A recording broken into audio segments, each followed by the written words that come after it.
Bonjour. La méditation du jour.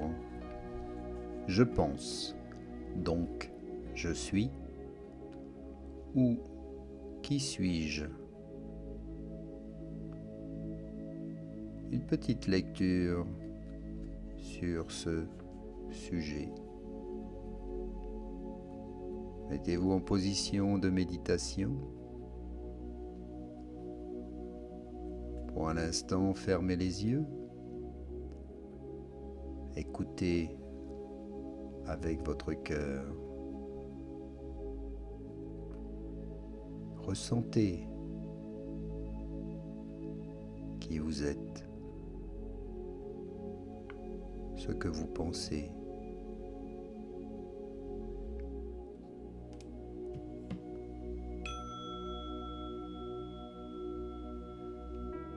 La pensée est une chose.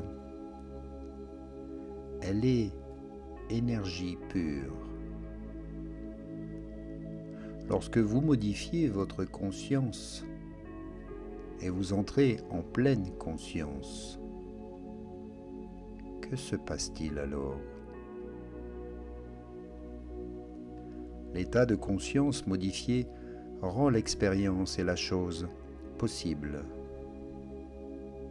Vos pensées sont des choses et elles peuvent se matérialiser à tous les moments dès que vous entrez en action. Mais d'un point de vue terrestre, le doute existe. C'est bien là le problème. Car sommes-nous à même de décider? Est-ce réellement nous qui décidons? Et avons-nous notre libre arbitre? Toujours d'un point de vue terrien, je répondrai oui et non. Vous décidez réellement à partir du moment où vous êtes en pleine conscience. Du moins pour décider de manière objective, sinon vous décidez toujours de manière subjective, en fonction de tout un tas de facteurs qui sont votre sensibilité, vos émotions, votre vécu, le conditionnement, l'éducation, vos peurs et vos croyances. Sur Terre, nous ne sommes jamais objectifs en finalité. Dans la pleine conscience de votre non-existence sur la Terre, lorsque vous prenez conscience que vous n'êtes pas ce que vous croyez être, c'est-à-dire en étant installé dans la supraconscience, vous ne vous identifiez plus à votre ego, à votre mental et à vos émotions. Alors vous pouvez clairement décider de votre vie terrestre, de comprendre votre mission ici, sur la Terre. Votre âme se révèle à vous en tant que pure conscience. Elle est divine, elle est l'énergie et elle est intelligence. Votre âme est la goutte d'eau qui dit être l'océan. Mais tant qu'elle est sortie en partie de l'océan et qu'elle s'est incarnée sur Terre, vous ne pouvez le comprendre. C'est seulement quand cette même goutte d'eau rejoint l'océan que vous en découvrez tout son sens. L'âme est donc une partie, une étincelle de Dieu, de l'univers. Elle s'est incarnée dans un corps terrestre fait de terre, de feu, d'eau, d'air, et l'esprit qui lui est éther. L'esprit est ce qui nous anime, ce qui fait battre notre cœur. L'esprit a conscience de ce qu'elle est reliée en permanence avec le divin, L'Esprit divin est omniprésent et omniscience. Donc par votre étincelle divine, vous avez accès à toute la connaissance connue dans l'univers jusqu'à ce jour. Vous avez en tout temps accès à la grande bibliothèque de la mémoire de l'Akash, la mémoire akashique, également appelée archive akashique. Donc depuis ce point de vue, j'affirme que nous pouvons décider de tout ce que nous voulons vivre sur la terre si nous prenons le contrôle de nos pensées et de notre libre arbitre.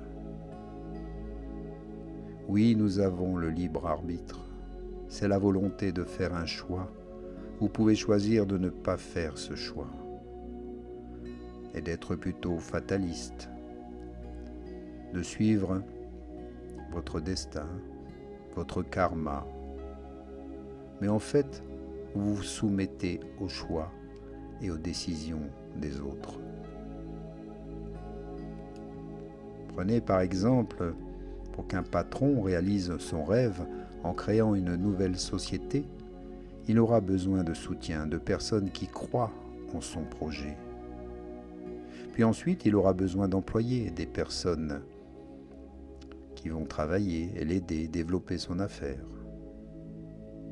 Eux aussi, il faut qu'ils croient en l'entreprise pour qu'elle prospère. Donc le patron n'est rien tant qu'il n'a pas réalisé son rêve. Voyez bien ici le processus, au départ un rêve, puis une pensée, la foi en ce projet, communication de l'idée, puis l'action, la mise en œuvre et convaincre les différents acteurs, les financiers, les clients, les fournisseurs, les employés, tous ceux qui vont participer et faire en sorte que cela marche, que cela fonctionne pour tout. Et cela marche aussi pour la religion. Une religion ne peut voir le jour que si au départ il y a un messager qui investit par une grande idée, une pensée lumineuse, se fait le porte-parole d'un dieu ou d'une divinité quelle qu'elle soit. Mais ce n'est pas tout, il faut des croyants, des adeptes, des gens convaincus. La réalité est qu'un gourou n'est rien sans les croyants, et le gourou n'est rien sans la foi en ce qu'il dit. Tout est à la fois réalité pour le croyant, pour celui qui a la foi, et tout n'est qu'illusion ou mensonge pour l'impie ou l'athée. Dans la phrase « Je ne crois qu'en ce que je vois » ou dans la phrase « Ce n'est pas parce que tu ne le vois pas que cela n'existe pas », il y a, je dirais, tout un monde de possibles, et c'est à vous seul de le découvrir. Alors écoutez l'intelligence de votre cœur et agissez selon lui. Ainsi, vous saurez la vérité, celle qui t'appartient de savoir. N'oubliez jamais que rien n'est figé et que tout évolue. Et ici, sur la Terre, tout est impermanence. En conclusion, si vous ne décidez pas d'être ce que vous voulez être, d'autres le feront pour vous. La question est alors à quelle réalité ou illusion voulez-vous appartenir ? À la vôtre ou à celle des autres ? Imaginez, pour ceux qui connaissent la fleur de vie, chacun d'entre nous sommes un univers que nous allons représenter par un cercle. Ce cercle, c'est ce qui définit votre unicité, mais vous êtes constamment en relation avec d'autres cercles qui vous traversent et certains. Chaque cercle, en se croisant, forme des portions de cercle, et toutes ces portions de cercle sont nos actions et nos interactions avec les autres. Et ainsi une fleur de vie apparaît. Chaque fleur de vie a son centre. Et même si nous avons des pétales identiques, des portions de cercle, chaque fleur est unique. Donc, d'une certaine manière, nous sommes tous interdépendants des choix et des actions de chacun d'entre nous. Parfois, nous sommes actifs ou passifs, tout simplement. Soit nous créons une partie de notre univers, soit nous faisons partie de l'univers des autres. Tout dépend de votre comportement. Nous sommes tous créateurs ou co-créateurs de l'univers. Celui qui refuse d'entendre ou de comprendre une chose ne peut la concevoir. Alors cette chose, n'ayant aucun intérêt dans sa vie, n'aura pas sa place et ne pourra même pas avoir l'existence à ses yeux. Cela ne pourra pas exister puisqu'il ne le croit pas, il ne peut le voir. Des expériences ont été faites parmi des groupes d'arborigènes. Des scientifiques avaient placé des feuilles de papier et des crayons sur des troncs d'arbres, sur le chemin que les arborigènes avaient coutume d'emprunter pour aller à la rivière ou à la chasse. Aucun n'avait remarqué ces objets, car ils n'avaient pas conscience de l'existence de ceux-ci, donc ils ne pouvaient pas les voir. Ensuite, les scientifiques ont montré aux arborigènes ce qu'était un bloc de papier, une feuille, un crayon, et comment l'utiliser. Alors d'un coup, prise de conscience, certains des arborigènes se souviennent alors d'en avoir vu sur des arbres de leur forêt.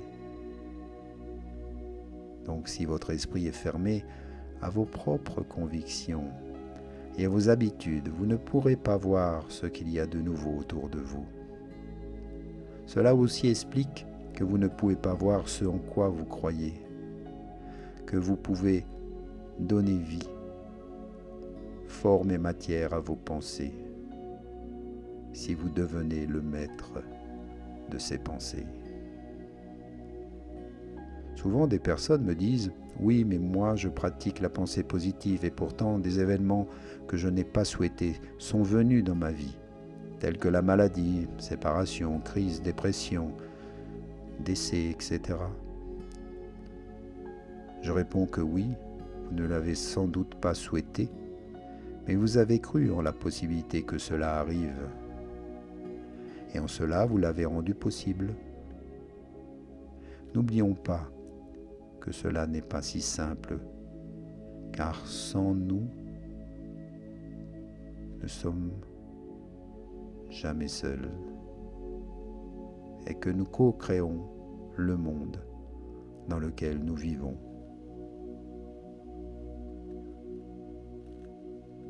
Donc, nous avons notre importance et nos pensées sont importantes. Prenons soin de nos pensées. Sans arrêt, nous sommes informés de l'existence d'un tas de choses, d'événements par les infos, les médias, de tout genre,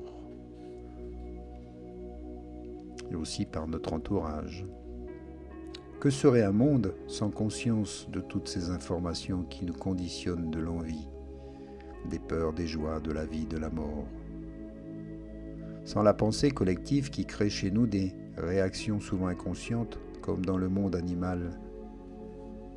L'homme ou l'animal qui tue pour se protéger ou se nourrir agit par instinct, sur l'instant. Il ne se pose aucune question sur le bien ou le mal de son action. Seul un observateur neutre peut en tirer des conclusions sur les bienfaits ou non de l'action. Un maître de sagesse ne portera pas de jugement, car il sait que l'homme ou l'animal a agi sans conscience, en toute innocence, en fonction de son instinct et de son éducation. L'homme et l'animal ne doivent pas être condamnés, mais l'homme a une conscience et il peut être éduqué. L'animal, lui, a peu de conscience. Il pourrait lui être apprivoisé, bien entendu, et l'homme lui conférera une forme d'intelligence. En fait, nous pouvons tous évoluer au niveau de la conscience. La preuve est que même chez les animaux, on a découvert qu'ils ont aussi une conscience, qu'ils avaient une intelligence ou une réflexion. En tout cas, ils mémorisent des actions qui sont bonnes pour eux. Et étant proches, comme les animaux domestiques, ils ont aussi cet instinct d'imiter et d'agir, de comprendre ce que leurs maîtres leur disent ou leur demandent, ou simplement parfois les attentes. Ils anticipent même. Tout évolue. Depuis l'évolution de l'homme, les textes anciens, comme dans la Bible, l'histoire de la Genèse avec Adam et Ève, nous nous efforçons de définir ce qui est bien et ce qui est mal. Et depuis, toutes les sociétés dites évoluées ont créé des règles, des lois, des usages, des coutumes, des religions. Celui qui désire être admis dans un pays, dans une communauté, quelle qu'elle soit, doit obligatoirement en adopter les règles, les attitudes et les comportements de vie. Sinon, vous en serez exclus. Prenez l'exemple de la religion avec tous ses concepts. La morale, les interdits. Elle ne peut exister que par ses adeptes, la foi et la croyance qui les animent. C'est justement ce qui fait vivre la religion et qu'elle existe. Elle existe depuis bien des siècles pour certaines. Alors, est-ce Dieu ou les hommes qui ont créé la religion? Ou est-ce la religion qui crée l'homme? Dans la logique des choses, il est dit que Dieu a créé l'homme à son image. Question, est-ce que Dieu aurait justement créé l'homme pour qu'il puisse exister en tant que tel? Un auteur, un être mystique, Osho, a été considéré par le journal anglais le Time comme l'homme le plus dangereux du monde, car il remettait en cause toutes les religions, les philosophies et même l'existence de Dieu. Dieu, comme bien des choses, ont une existence du moment où les gens croient. Beaucoup de gens croient en Dieu et pourtant personne ne l'a rencontré physiquement. Rien ne peut prendre forme sans la foi ou la croyance de l'homme. Nos propres pensées sont nos propres limites à notre évolution. Si vous ne prenez pas conscience d'une chose, alors cette chose ne peut pas exister. Donc, pour changer le monde, nous devons le repenser. Nous devons le rêver, l'imaginer et communiquer le plus possible sur ces nouvelles formes de pensée pour qu'elles s'installent dans la conscience des hommes et de la nature des êtres qui nous entourent, pour créer, co-créer un monde meilleur. Nous devons réécrire les lois, les constitutions de chaque pays et nous devrions créer une nouvelle religion qui unit les cœurs et les âmes dans l'amour et la lumière. Une religion d'amour serait parfaite. Merci pour votre écoute. Méditez sur ces propos, sur ce texte. Je vous remercie. À bientôt.